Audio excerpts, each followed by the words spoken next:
Classes के YouTube channel पर आप सभी लोगों का स्वागत है। देखिए, इतिहास का एक विशेष जो आज पार्ट होने वाला है, जिसने संपूर्ण भारत के इतिहास में वो राजनीतिक परिवर्तन हो, सामाजिक परिवर्तन हो, आर्थिक परिवर्तन हो, क्षेत्रीय स्तर पर परिवर्तन हो, राज्य स्तरीय परिवर्तन हो, या फिर राजाओं का निर्माण या फिर साम्राज्य विस्तार, कहीं पे भी किसी प्रकार की अगर बात की जाए तो जो इस टॉपिक जो आज मैं शुरू करने वाला हूँ वहाँ से प्रारंभ देखा जाएगा।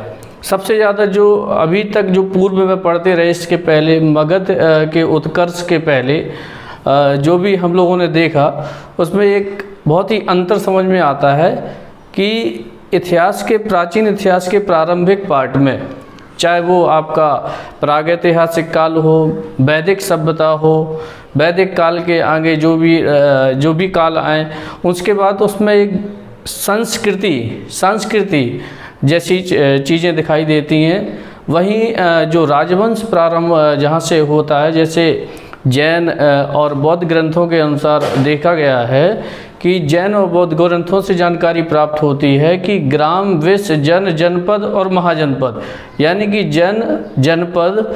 जनपद के बाद जो भी सामाजिक इकाई भारत में संदर्भ में देखी गई वो महाजनपद देखी गई। महाजनपद जो है भारत के इतिहास में सबसे ज़्यादा राजनीति परिवर्तन लाया,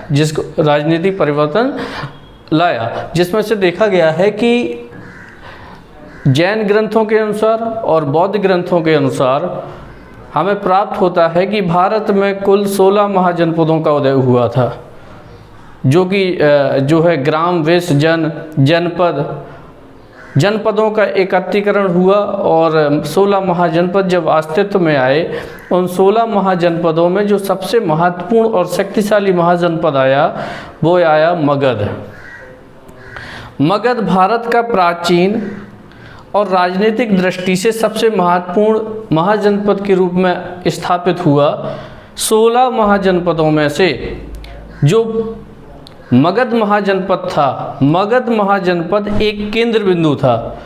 अर्थात 15 महाजनपदों को ये लगता था कि जिसने भी मगध महाजनपद के ऊपर सत्ता स्थापित करी वो भारत का चक्रवर्ती, या 16 महाजनपद या 17 महाजनपद और भी आगे जो भी इकाई आएंगी साम्राज्य विस्तार की, वो वहाँ से स्थापित कर सकता है।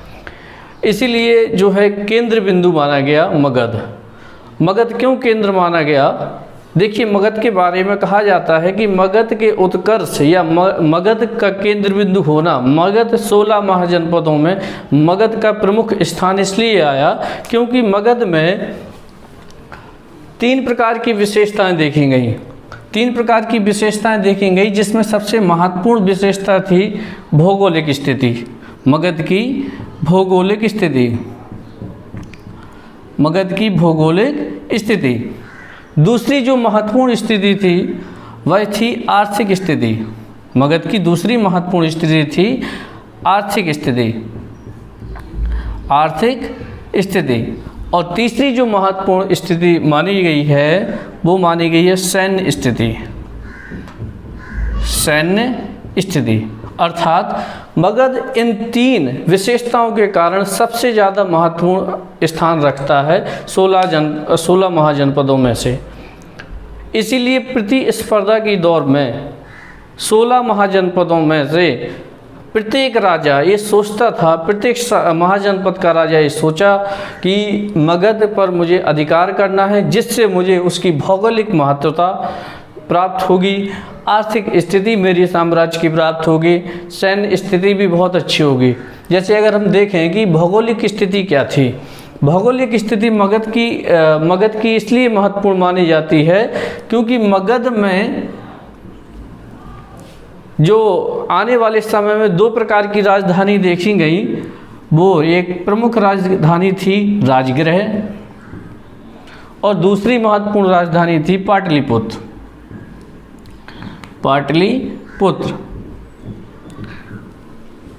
भौगोलिक स्थिति में सबसे ज़्यादा महत्वपूर्ण स्थान राजधानियों का माना जाता है, जिसमें राज्य की राजधानी को राजगृह पहले प्रारंभिक में, दूसरी स्थिति में पाटलिपुत्र कहा गया है कि भौगोलिक स्थिति में राजगृह पहाड़ियों से घिरा एक विशेष क्षेत्र था और पाटलिपुत्र नदियों से घिरा हुआ एक विशेष क्षेत्र था, अर्थात दोनों ही सुरक्षा की दृष्टि से सबसे ज़्यादा महत्वपूर्ण स्थान रखते हैं, जिसमें से राजगृह 7 पहाड़ियाँ, पाटलिपुत्र मुख्यतः 3 नदियाँ जैसे सोन, गंगा और गंडक नदियों से घिरा हुआ था, इसलिए अपनी स्थिति सुरक्षा की दृष्टि से महत्वपूर्ण था। इस विशेषता के कारण ही मगध का उत्कर्ष, मगध सबसे ज़्यादा महत्वपूर्ण हुआ।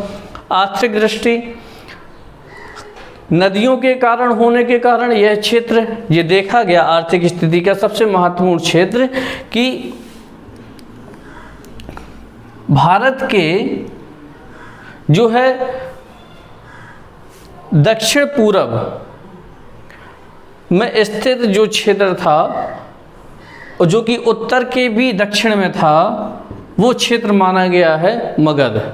यह नदियों के किनारे स्थान था। नदियों के किनारे स्थान के साथ साथ पहाड़ियों का एक निचला ढलाव था, जिसके कारण, और सबसे बड़ी बात, यह समुद्र के किनारे भी स्थित था। इन सभी विशेषताओं के कारण देखा गया कि ये भी बहुत महत्वपूर्ण है, क्योंकि यहाँ आर्थिक स्थिति अर्थात नदियों के किनारे होने के कारण यहाँ पे व्यापारिक सुविधाएँ, कृषि का बहुलता के साथ उपयोग होना, खाद्यान्न की जो है बहुत बड़ी मात्रा में उपजाऊ होता और यहीं से आयात निर्यात होता था, जिसके कारण साम्राज्य की आर्थिक स्थिति भी मजबूत हुई।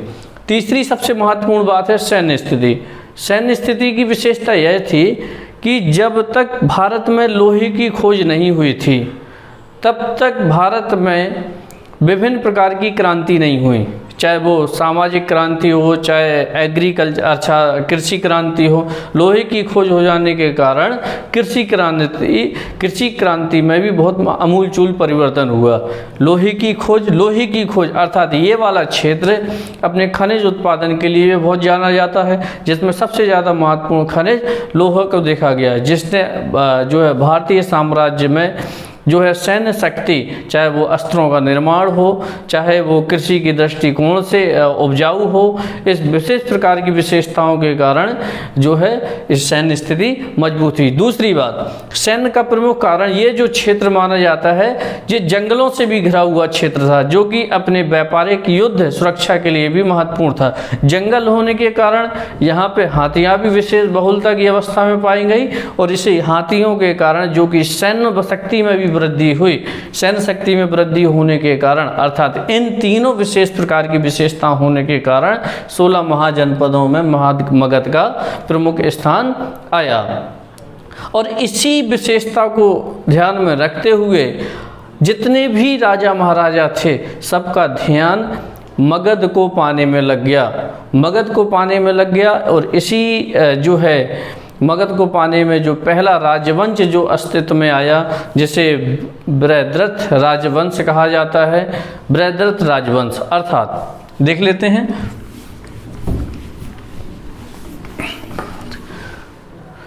मगध में जो पहला जो प्रमुख स्थान आया, वो आया बृहद्रथ वंश का।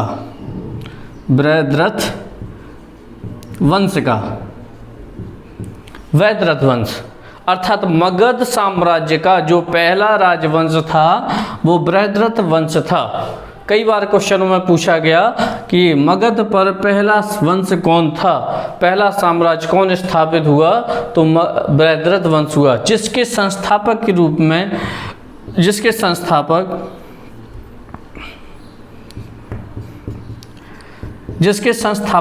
स्वयं बृहद्रथ थे। इस बृहद्रथ ने जो है बृहद्रथ वंश की स्थापना की। अब इस बृहद्रथ वंश की जो जानकारी हमको प्राप्त होती है, वो ये यहाँ से भी क्वेश्चन आता है कि बृहद्रथ वंश की जो है हमें कहाँ से जानकारी प्राप्त होती है, तो महाभारत और पुराणों से प्राप्त होती है।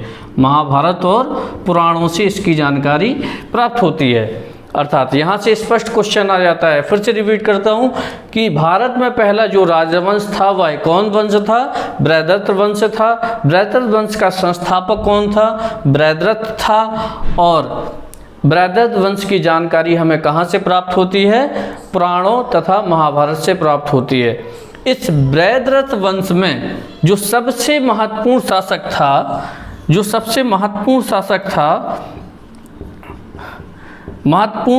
था वह था जरासंध। जो सबसे महत्वपूर्ण शासक था जरासंध था।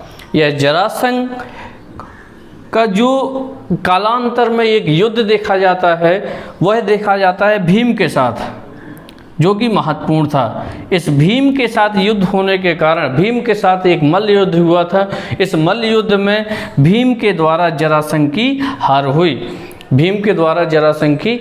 हुई।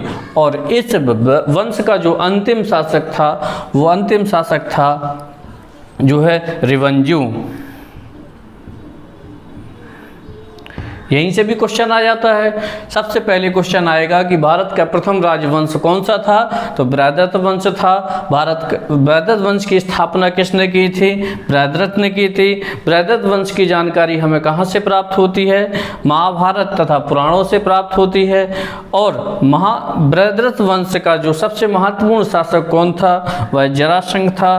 और जरासंध का युद्ध किससे हुआ था? भीम के साथ हुआ था। और बृहद्रथ वंश का अंतिम शासक कौन था? वह रिवंजू था। रिवंजू था। इस प्रकार से बृहद्रथ वंश का जो है समाप्ति होती है। उस बृहद्रथ वंश के बाद कई छोटे राजा आए, जिसमें सबसे महत्वपूर्ण जो राजा आया वह था बिंबिसार। सबसे जो महत्वपूर्ण शासक आया बिंबिसार। और यह बिंबिसार के आने से ही भारत में एक राजनीतिक और क्षेत्रीय विस्तार, कहें कि भारत का असली साम्राज्य जो स्थापित हुआ वह कहाँ से प्रारंभ हुआ? बिंबिसार के काल में हुआ। और यह बिंबिसार ही पहला ऐसा शासक था जिसने भारत में दूसरे व शक्तिशाली एकीकृत राजवंश की स्थापना करी थी, जिसका नाम था हर्यक वंश।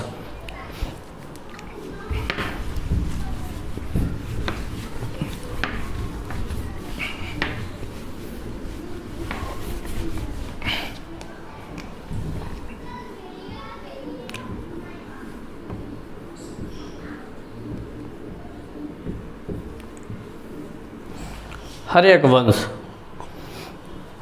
देखिए, हर्यक वंश जिस टॉपिक पे हम लोगों को बात करनी है, इसकी नींव हमको मगध के उत्कर्ष से दिखाई देती है कि 16 महाजनपदों में मगध महत्वपूर्ण था। मगध महत्वपूर्ण क्यों था वो हमने देख लिया। मगध का पहला जो वंश था जो वो बृहद्रथ वंश था, लेकिन सबसे ज़्यादा जो महत्वपूर्ण वंश आया वो आया हर्यक वंश। हर्यक वंश का जो महत्वपूर्ण शासक था वह था बिंबिसार। सबसे ज़्यादा महत्वपूर्ण शासक कौन था?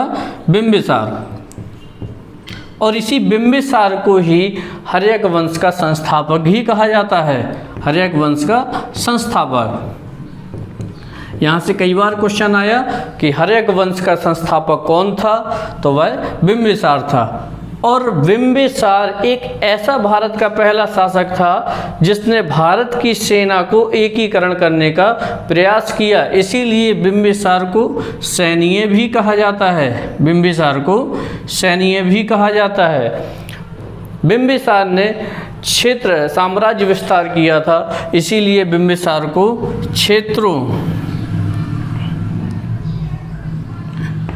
क्षेत्रोजस भी कहा जाता है। और इसी बिंबिसार ने सेनाओं का महत्वपूर्ण गठन और सुविधाएं प्रारंभ की थी, इसीलिए उसको क्षणिक भी कहा जाता है। अर्थात बिंबिसार को इतिहास में कई प्रकार के नामों से जाना जाता है। बिंबिसार पहला शासक था जिसने हर्यक वंश की स्थापना करी थी। हर्यक वंश भारत का पहला एकीकरण साम्राज्य था जिसने राजनीतिक स्थिति सबसे ज़्यादा महत्वपूर्ण विस्तारित करी थी। बिंबिसार को ही संस्थापक कहा जाता है। जैन ग्रंथों पुराणों से हमें ज्ञात होता है कि बिंबिसार को सैन्य, क्षेत्रोजस और क्षणिक भी कहा जाता है। यहाँ से स्पष्ट सीधे सीधे क्वेश्चन यहीं से प्राप्त हो जाते हैं। इसके बाद देखा गया है कि हर्यक वंश का जो संस्थापक बिंबिसार था, इसने साम्राज्य विस्तार के लिए विभिन्न प्रकार की नीतियाँ चलाईं। साम्राज्य विस्तार के लिए इसने साम्राज्य विस्तार के लिए विभिन्न प्रकार की नीतियाँ चलाईं, जिसमें साम्राज्य विस्तार की सबसे प्रमुख नीति थी वैवाहिक नीति। साम्राज्य विस्तार की जो पहली नीति थी वह थी वैवाहिक नीति। वैवाहिक नीति, वैवाहिक नीति थी। देखिए, मैं आप लोगों को बता दूं कि बिंबिसार एक जो है महत्वपूर्ण और युद्ध नीति में कम विश्वास रखने वाला पहला शासक था। इसीलिए इसने सबसे अपने साम्राज्य विस्तार की जो महत्वपूर्ण सर्वप्रथम नीति को अपनाया था, वह अपनाया था वैवाहिक नीति। इसका यह मत था कि मैं वैवाहिक संबंध स्थापित करके अपने साम्राज्य का विस्तार कर सकता हूँ। जैसे कई प्रकार के उदाहरण मिलते हैं कि वैवाहिक नीति के तहत जो है बिंबिसार के कई विवाह हुए थे, जिसमें महत्वपूर्ण विवाह देखा जाता है कौशल देवी के साथ। कौशल देवी, कौशल देवी कौशल देश की जो है रानी हुआ करती थी। कौशल देश की रानी, जहाँ से इसे राजस्व की प्राप्ति हुई और राजस्व की प्राप्ति होने के कारण हर्यक वंश का विस्तार भी और आर्थिक स्थिति भी मजबूत हुई। दूसरी जो महत्वपूर्ण जो है इसका वैवाहिक विवाह हुआ था, वह हुआ था चेलना के साथ।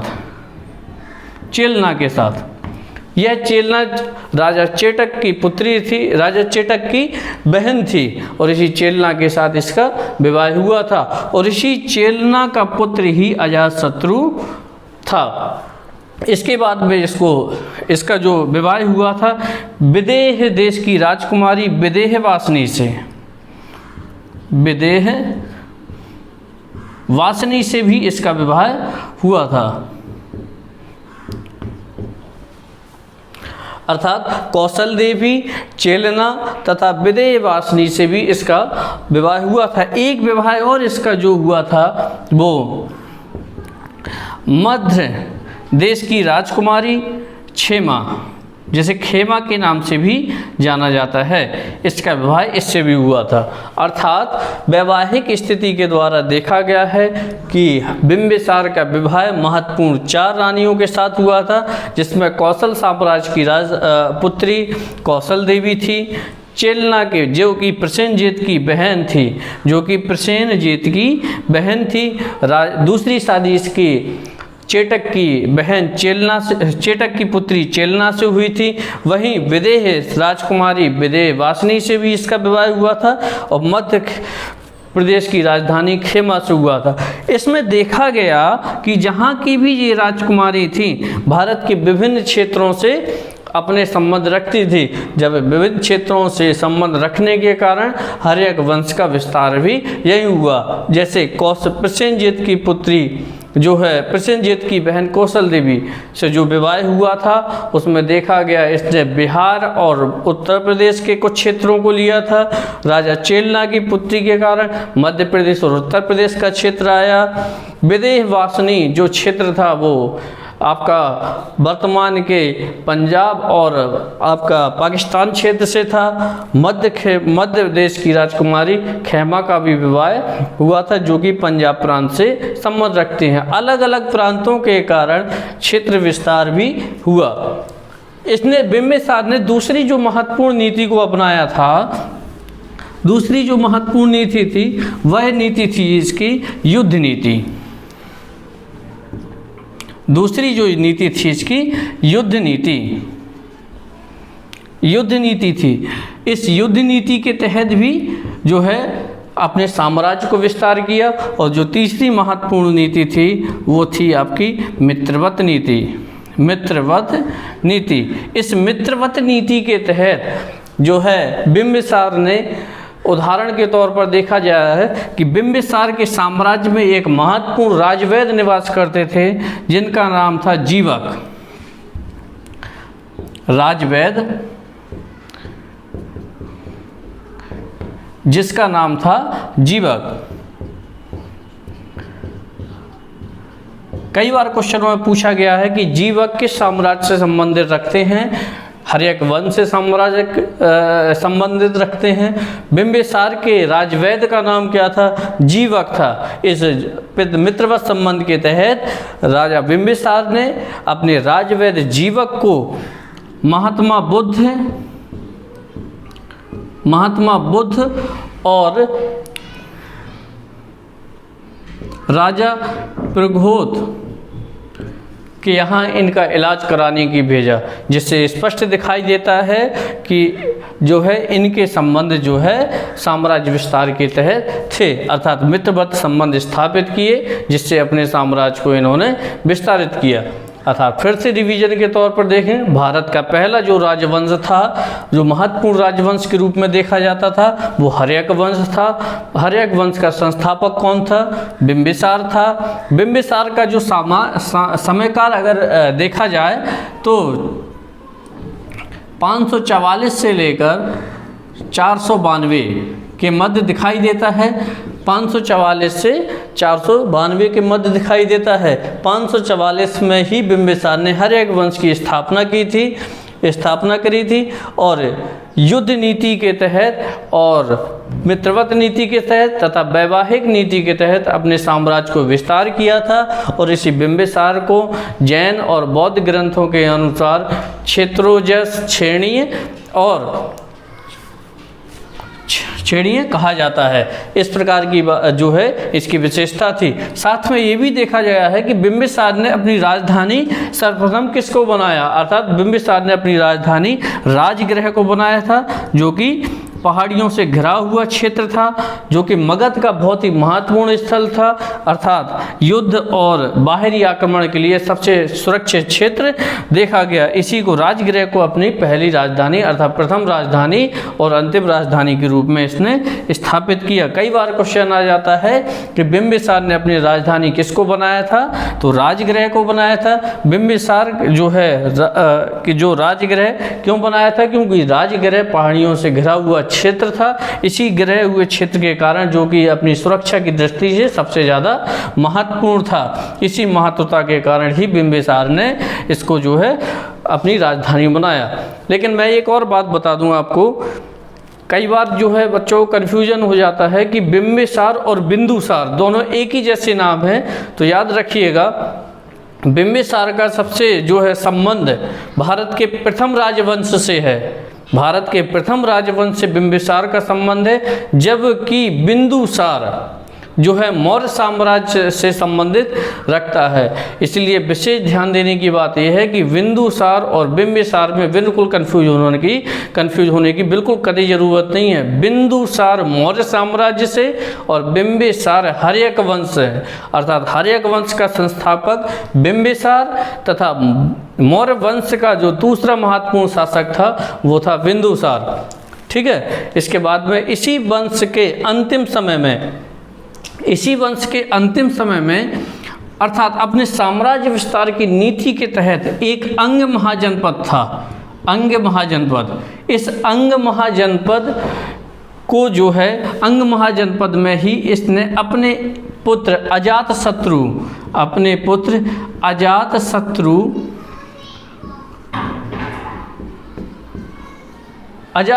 को नियुक्त किया था।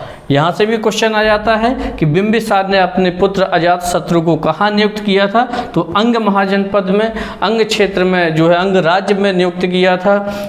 अजातशत्रु का विवाह किससे हुआ था वो आगे वाले में देखेंगे। अर्थात देख, अजातशत्रु बिंबिसार पहला शासक, बिंबिसार का पहला पुत्र जो है अजातशत्रु ही पहला ऐसा शासक था जिसने अपने जो है सत्ता प्राप्त करने के लिए अपने पिता की हत्या करी थी।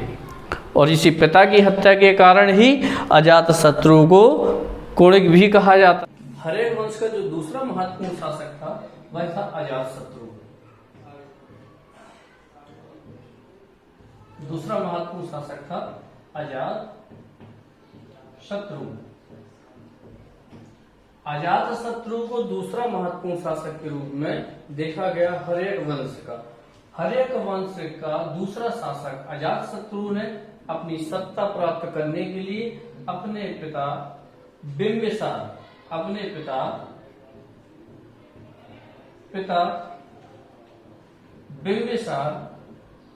की हत्या की। अर्थात यही से स्पष्ट क्वेश्चन आ जाता है कि बिंबिसार की हत्या किसने करी थी? तो बिंबिसार की हत्या उसी के पुत्र अजातशत्रु के द्वारा की गई। अजातशत्रु भी दूसरा महत्वपूर्ण शासक था। इसने अपने साम्राज्य विस्तार के लिए जो है किसी भी प्रकार की कोई नीति नहीं चलाई, लेकिन इसने ये एक शक्तिशाली और क्रोधित और आक्रमणकारी शासक था। इसलिए इसने जो है महाजनपद के दो महाजनपद जो है एक काशी महाजनपद और दूसरा बज्जी महाजनपद, एक काशी महाजनपद और दूसरा बज्जी महाजनपद को जीतने का प्रयास किया। काशी महाजनपद को जो है काशी जहाँ के प्रसेनजीत से जो राजस्व प्राप्ति बिंदु बिंबिसार के समय में प्राप्त होता था, अब इसने राजस्व की प्राप्ति न करके पूरे काशी पर अधिकार करने का प्रयास किया और इसी प्रयास के तहत इसका जो है युद्ध प्रसेनजीत के साथ हुआ। प्रसेनजीत के जो है साथ युद्ध होने के जो काशी का जो राजा था वो प्रसेनजीत हुआ।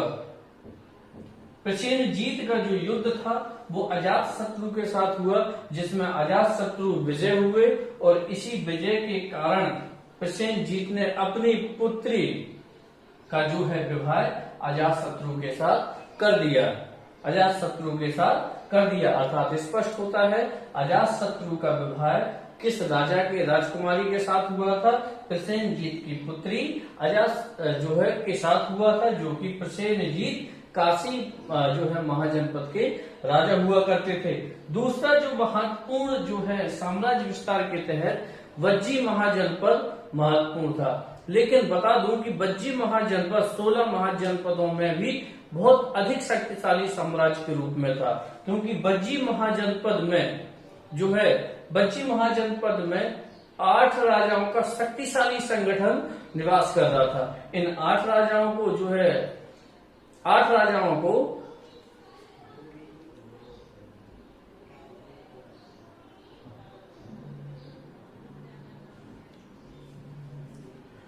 बज्जी महाजनपद में जो सबसे शक्तिशाली संगठन होने के कारण यह संगठन 8 सबसे शक्तिशाली शासकों का था। इन शासकों को हराने के लिए अजातशत्रु ने प्रयास किया और इसी प्रयास के तहत अजातशत्रु ने सर्वप्रथम सीधे ही आक्रमण किया, जिसमें अजातशत्रु की हार हुई और हार होने के कारण अजातशत्रु के जो प्रिय मित्र थे महात्मा बुद्ध, जो बुद्ध थे वो अजातशत्रु के मित्र थे। महात्मा बुद्ध ने अजातशत्रु को स्पष्ट बताया। एक कथन अनुसार उन्होंने कहा कि अगर बज्जी महाजनपद पर आपको आक्रमण करना है तो उसमें पहले उसकी कमियों को जाने, कमियों का लाभ उठाकर ही उस पर आक्रमण करके उसको अपने साम्राज्य में मिला सकते हो। इसीलिए अजातशत्रु ने अपने दो महत्वपूर्ण सैन्य जिनका नाम है, जो भी एग्जाम में पूछा जाता है, सुनिधि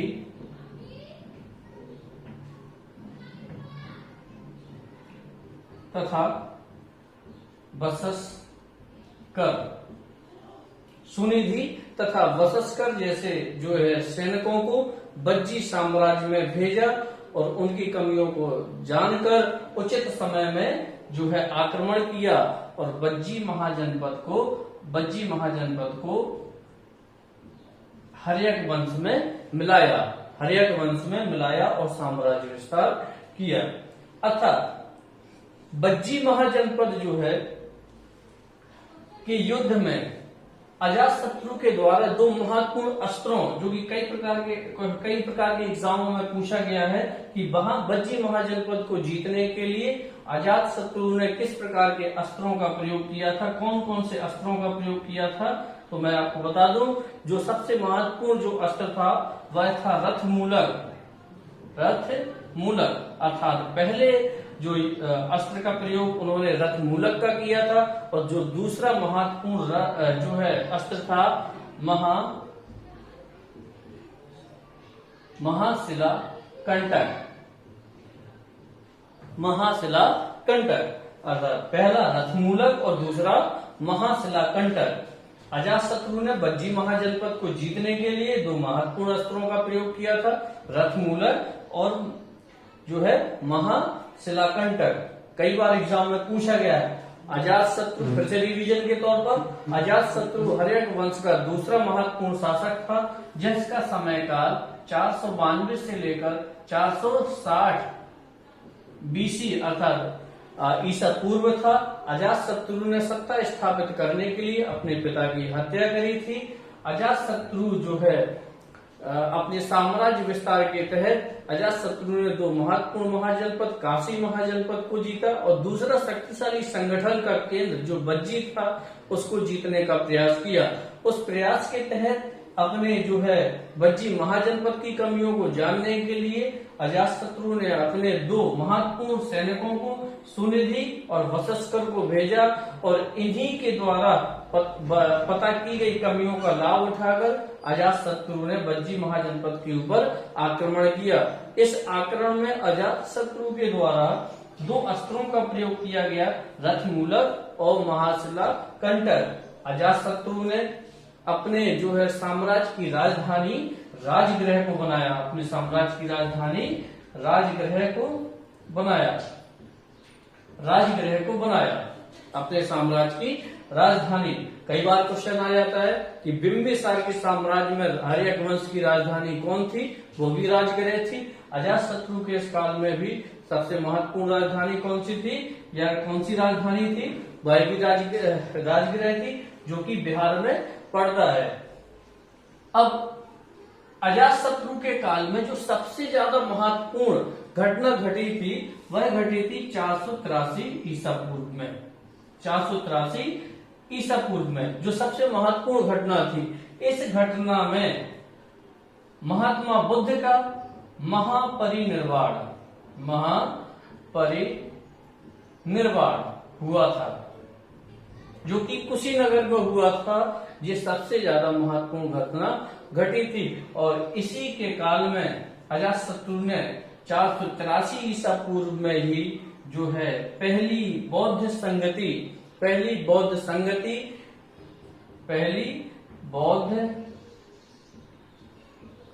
संगति या सभा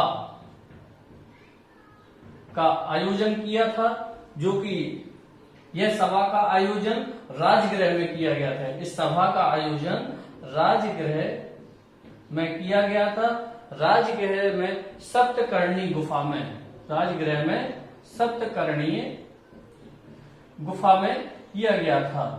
अर्थात यहां से बहुत महत्वपूर्ण क्वेश्चन आ जाता है कि महात्मा बुद्ध का परिनिर्वाण किस साम्राज्य में हुआ था, तो हर्यक वंश में हुआ था।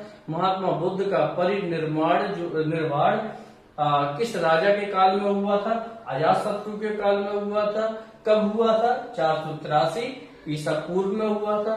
प्रथम बौद्ध संगति का आयोजन जो है कहाँ हुआ था, तो प्रथम बौद्ध संगति का आयोजन राजगृह में हुआ था। कब हुआ था, 483 ईसा पूर्व में हुआ था। ठीक है, जिसके जो कहाँ हुआ था, सप्तकर्णीय राजगृह की सप्तकर्णीय गुफा में हुआ था, और जिसकी अध्यक्षता महाकश्यप के द्वारा की गई। जिसकी अध्यक्षता महाकश्यप के द्वारा की गई। यहां से कई सारे क्वेश्चन फंस जाते हैं फिर से।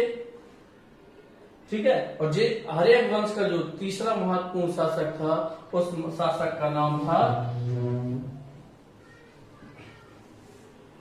उस शासक का जो नाम था उदयन।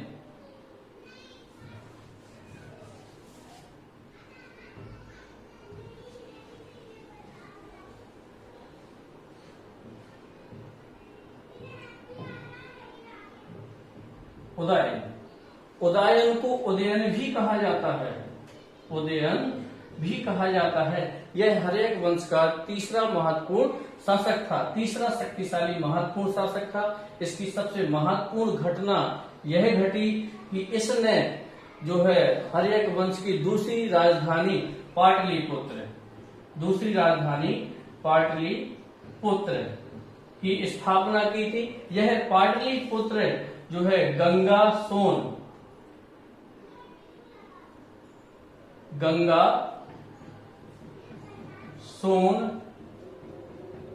और गंडक, गंगा, सोन और गंडक नदियों के मध्य करी थी। इसने भी, उदयन ने भी अपने पिता जो है अजातशत्रु की हत्या करके सत्ता प्राप्त की थी। इसलिए पूरे राजवंश को पुत्र के द्वारा पिता की हत्या करने के कारण जो है पितृहंता वंश कहा जाता है। आधार स्पष्ट होता है, कई प्रकार के यहाँ से क्वेश्चन उठ जाते हैं कि पितृहंता वंश किसको कहा जाता है, तो हर्यक वंश को कहा जाता है। पितृहंता वंश के तहत सबसे जो है बिंबिसार जो है महत्वपूर्ण शासक था। बिंबिसार की हत्या उसके पुत्र जो है अजातशत्रु के द्वारा की गई। अजातशत्रु की हत्या उसके पुत्र जो है उदयन के द्वारा की गई। उदयन को भी जो है जो कुड़ के नाम से जाना जाता है, जो कि जिसने सबसे महत्वपूर्ण घटना आपकी पाटलिपुत्र की स्थापना करी थी, और जो कि पाटलिपुत्र को ही जो है उदयन ने अपने साम्राज्य की राजधानी बनाई थी। अब इसके जो है उम्मीद करता हूं कि ये सारे जो हर्यक वंश के साम्राज्य, सबसे महत्वपूर्ण साम्राज्य आपको समझ में आए होंगे। इस वंश के बाद जो सबसे ज्यादा जो महत्वपूर्ण शासक आ जाते हैं वो शिशुनाग वंश आ जाता है, क्योंकि इस उदयन के बाद जो भी शासक आए हैं वो बिल्कुल कमजोर शासक के रूप में देखे गए हैं। जिसका सबसे अंतिम, अगर कोई आपसे पूछे कि हर्यक वंश का अंतिम शासक कौन था, तो नागदशक था। नागदशक था अंतिम शासक। हर्यक वंश का अंतिम शासक नागदशक था। नागदशक का जो मंत्री था वो शिशुनाग था। शिशुनाग ने लाभ उठाकर, इसकी कमजोरी का लाभ उठाकर हर्यक वंश के अंतिम शासक नागदशक की हत्या करी, और शिशुनाग ने तुरंत एक नए वंश जो है शिशुनाग वंश की स्थापना, नाग वंश की स्थापना की, जो कि भारत के इतिहास में दूसरा महत्वपूर्ण राजवंश के रूप में देखा गया, जिसे नाग वंश कहा जाता है। इस नाग वंश को जो है हम अगले वीडियो में देखेंगे। चैनल को सब्सक्राइब करिए, बेल आइकन को दबाइए और शेयर करिए।